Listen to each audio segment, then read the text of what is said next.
Lift बंद है, फिर भी मोनिका उत्साह से 5वीं मंजिल तक सीढ़ियां चढ़ती चली गई। वो आज ही अभी अपने निर्धारित कार्यक्रम से एक दिन पहले न्यूयॉर्क से लौटी है। बहुत ज्यादा उत्साह में है, इसीलिए तो उसने आरव को बताया भी नहीं कि वह लौट रही है। उसे चौंका देगी। वो जानती है कि आरव उसे बाहों में उठा लेगा और गोल गोल चक्कर लगाता चिल्ला उठेगा, इतनी जल्दी आ गई तुम। उसकी नीली भूरी आंखें मारे प्रसन्नता की चमक उठेगी। इन्हीं आंखों की चमक में अपने आप को डुबो देना चाहती है मोनिका, और इसीलिए उसने आरव को बताया नहीं कि वह लौट रही है। उसे मालूम है कि आरव की नाइट शिफ्ट चल रही है, इसलिए वह अभी घर पर ही होगा और इसीलिए वह एयरपोर्ट से सीधे उसके घर ही चली आई है। डुप्लीकेट चाबी उसके पास है ही। एकदम से अंदर जाकर चौंका देगी आरव को। मोनिका के होंठों पर मुस्कुराहट आ गई। वह धीरे से लॉक खोलकर अंदर घुसी तो घर में सन्नाटा पसरा हुआ था। जरूर आरव सो रहा होगा। वह उसके बेडरूम की ओर बढ़ी।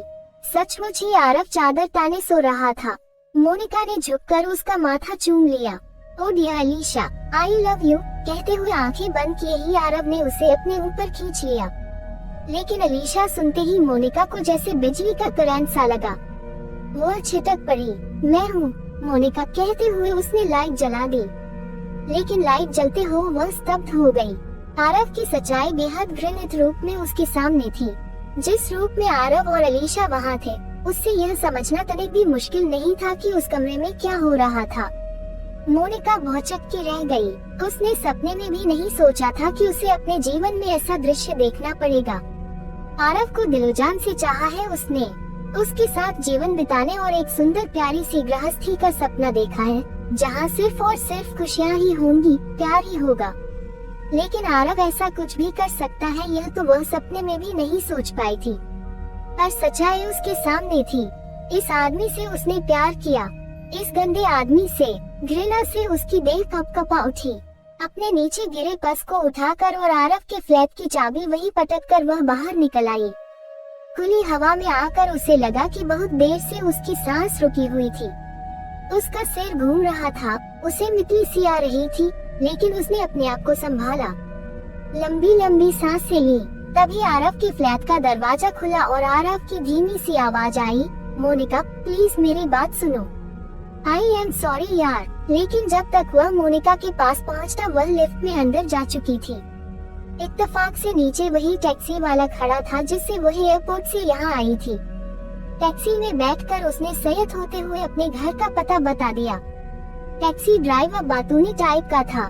पूछ बैठा, क्या हुआ मैडम, आप इतनी जल्दी वापस आ गई? मैं तो अभी अपनी गाड़ी साफ ही कर रहा था। जिससे मिलना था वह घर पर नहीं था, मोनिका ने कहा, लेकिन आवाज कहीं उसके गले में ही फंसी रह गई। ड्राइवर ने रियर व्यू मिरर से उसको देखा, फिर खामोश रह गया। अच्छा हुआ कि वह खामोश रह गया, वरना पता नहीं मोनिका कैसे रिएक्ट करती। उसकी आंखों में आंसू थे, लेकिन दिमाग गुस्से से फटा जा रहा था। क्या करे वह? आरव ने कई बार उससे कहा था कि आजकल सच्चा प्यार कहाँ होता है। प्यार की तो परिभाषा ही बदल चुकी है। आज सब कुछ फिजिकल हो चुका है। लेकिन मोनिका ने कभी स्वीकार नहीं किया इस बात को। वह कहती थी कि जो फिजिकल होता है वह प्यार नहीं होता। कम से कम सच्चा प्यार तो नहीं ही होता। प्यार तो हर दुनियावी चीज से परे होता है। आरव उसकी बातों पर ठहाका लगाकर हंस देता था और कहता था कि कम ऑन यार, किस जमाने की बातें कर रही हो तुम? अब शरतचंद के उपन्यास के देवदास टाइप का प्यार कहाँ होता है? आरव के तर्कों को वह मजाक समझती थी। सोचती थी कि वह उसे चिढ़ा रहा है, छेड़ रहा है। लेकिन वह तो अपने दिल की बात बता रहा होता था, अपनी सोच को उसके सामने रख रहा होता था और वह समझी ही नहीं। उसकी सोच, उसके सिद्धांत इस रूप में उसके सामने आएंगे, इसकी तो कभी कल्पना भी नहीं की थी उसने। लेकिन वास्तविकता तो यही है कि सच्चाई उसके सामने थी और अब हर हाल में उसे इस सच्चाई का सामना करना था। मोनिका का यूं गुमसुम रहना और सारे वक्त घर में ही पड़े रहना उसके डैडी शशिकांत से छिपा तो नहीं था। आज उन्होंने ठान लिया था कि मोनिका से सच्चाई जान ही लेनी है कि आखिर उसे हुआ क्या है और कुछ भी करके उसे जीवन की रफ्तार में लाना ही है। Wait Monica, my darling child, आवाज देते उसके कमरे में घुसे तो हमेशा की तरह गुड मॉर्निंग डैडी कहते हुए मोनिका उनके गले से नहीं छूली। सिर्फ एक बुझी सी आवाज में बोली, good morning daddy. Good morning dear, कैसा है मेरा बच्चा? शशिकांत बोले। ओह ए डैडी, मोनिका ने जवाब दिया।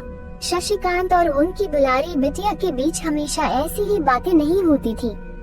जोश उत्साह से बाप बेटी खूब मस्ती करते थे, लेकिन आज वैसा कुछ भी नहीं है। शशिकांत जानबूझकर हाथ में पकड़े सिगार से लंबा कश लगाते रहे, लेकिन मोनिका की ओर से कोई रिएक्शन नहीं आया। हमेशा की तरह, डैडी नो स्मोकिंग प्लीज, चिल्लाकर नहीं बोली वह। शशिकांत ने खुद ही सिगार बुझाकर साइड टेबल पर रख दिया। मोनिका अब भी चुप थी। आर यू ओके बेटा? शशिकांत ने फिर पूछा। यस डैडी, कहती मोनिका उनके कंधे से लग गई। मन में कुछ तय करते शशिकांत बोले, ठीक है, फिर तुझे एक असाइनमेंट के लिए परसों टोरंटो जाना है, तैयारी कर ले। लेकिन डैडी, मोनिका हकलाए। लेकिन कुछ नहीं, जाना है तो जाना है। मैं यहाँ बिजी हूँ, तू नहीं जाएगी तो कैसे चलेगा? फिर दुलार से बोले, जाएगा ना मेरा बच्चा। मुझे नहीं मालूम तुझे क्या हुआ है, मैं पूछूंगा भी नहीं। जब ठीक समझना मुझे बता देना। लेकिन बेटा, वक्त से अच्छा डॉक्टर कोई नहीं होता, न उससे बेहतर कोई मरहम होता है। सब ठीक हो जाएगा, बस तू हिम्मत नहीं छोड़ना, खुद से मत हारना, फिर तू दुनिया जीत लेगी। करेगी ना तू ऐसा, मेरी बहादुर बेटी? कुछ निश्चय सा कर मोनिका ने हाँ में सिर हिलाया। शशिकांत का लंबा चौड़ा रेडीमेड गारमेंट्स का बिजनेस है जो देश विदेश में फैला हुआ है। उसके लिए आए दिन ही उन्हें या मोनिका को विदेश जाना पड़ता है। मोनिका की उम्र अभी काफी कम है, फिर भी अपने डैडी के काम को बखूबी संभालती है वह। इसलिए मोनिका के हाँ कहते ही शशिकांत निश्चिंत हो गए। वे जानते हैं कि उनकी बेटी कितना भी बिखरी हो, लेकिन उसमें खुद को संभालने की क्षमता है। वो खुद को और अपने डैड के बिजनेस को बखूबी संभाल लेगी। निश्चित दिन मोनिका टोरंटो रवाना हो गई। मन में दृढ़ निश्चय सा कर लिया उसने कि आरव जैसे किसी के लिए भी वह अपना जीवन चौपट नहीं करेगी, अपने प्यारे डैड को निराश नहीं करेगी। सारा दिन खूब व्यस्त रही वह। आरव क्या, आरव की परछाई भी याद नहीं आई। लेकिन शाम के गहराते गहराते जब उसकी व्यस्तता खत्म हो गई, तो आरव याद आने लगा। आदत सी पड़ी हुई है कि खाली होते ही आरव से बातें करती है वह। दिन भर का हालचाल बताना तो एक बहाना होता है, असली मकसद तो होता है आरव को अपने पास महसूस करना। लेकिन आज आरव की याद आते ही उससे अंतिम मुलाकात ही याद आई। थोड़ी देर बाद मोनिका जैसे अपने आपे में नहीं थी। वह कहाँ है, क्या कर रही है, उसे कुछ भी होश नहीं था। सिर्फ और सिर्फ आरव और अलीशा की तस्वीर उसकी आंखों के सामने घूम रही थी। उसे अपनी हालत का तनिक भी भान नहीं था कि वह होटल के बार में बैठी क्या कर रही है और यह स्मार्ट सा कनाडाई लड़का उसी के बगल में बैठा उसे क्यों घूर रहा है।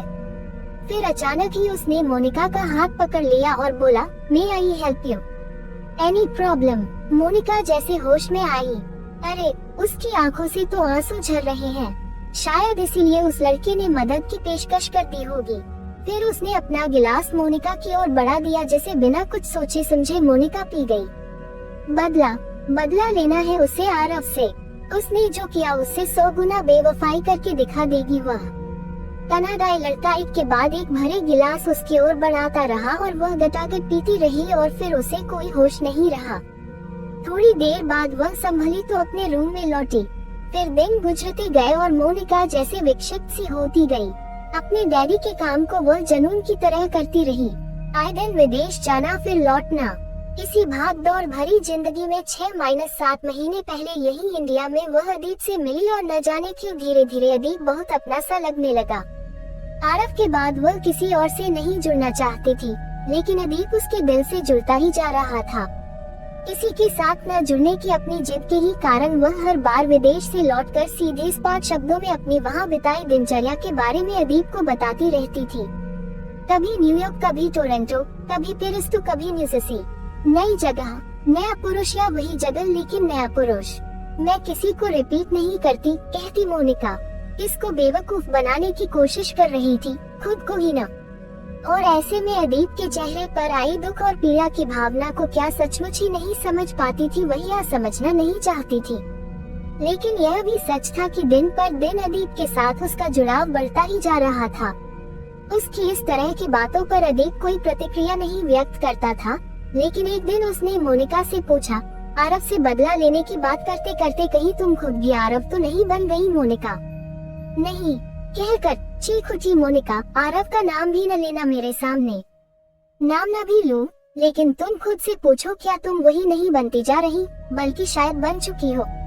अदीप फिर बोला, नहीं, मैं आरव से बदला लेना चाहती हूँ। उसे बताना चाहती हूँ कि फिजिकल रिलेशन सिर्फ वही नहीं बना सकता, मैं भी बना सकती हूँ, और उससे कहीं ज्यादा। मैं उसे दिखा दूंगी। मुझे अब भीजती वह बोली, लेकिन न जाने क्यों उसकी आंखें भीग गईं। अदीप की गोद में सिर रखकर वह यह कहते रो दी, मैं सच्चा प्यार पाना चाहती थी। ऐसा प्यार जो देह से परे होता है और जिसे मन से महसूस किया जाता है। पर मुझे मिला क्या? मेरे साथ तो कुछ हुआ, वह तुम काफी हद तक जानते हो। अगर ऐसा न होता तो मैं उससे कभी बेवफाई न करती। मोनिका की हिचकियां बंद गई थी। अदीप कुछ नहीं बोला, सिर्फ उसके बालों में उंगलियां फिरता उसे सांत्वना देता रहा। कुछ देर रो लेने के बाद मोनिका सामान्य हो गई। सीधी बैठकर वह अदीप से बोली, मुझे कल न्यूयॉर्क जाना है। 3 दिन वहाँ रुकूंगी, फिर वहाँ से पेरिस चली जाऊंगी और 4 हफ्ते बाद लौटूंगी।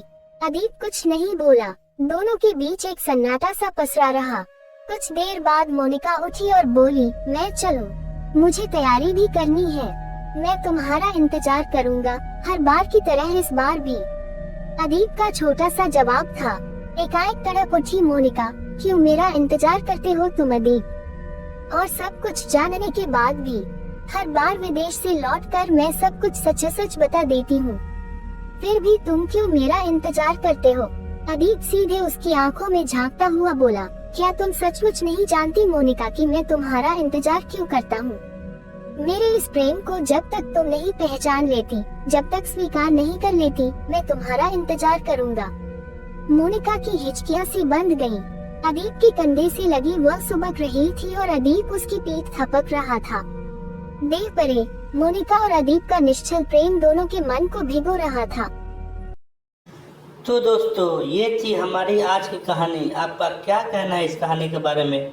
कमेंट करके हमें ज़रूर बताएं। वीडियो को लाइक कर दीजिए और चैनल को सब्सक्राइब करके घंटी को दबाकर ऑल पर सेट कर लीजिए, ताकि आने वाले वीडियो आपको तुरंत मिले। मुझे दीजिए अगली वीडियो तक इजाज़त, तब तक के लिए धन्यवाद।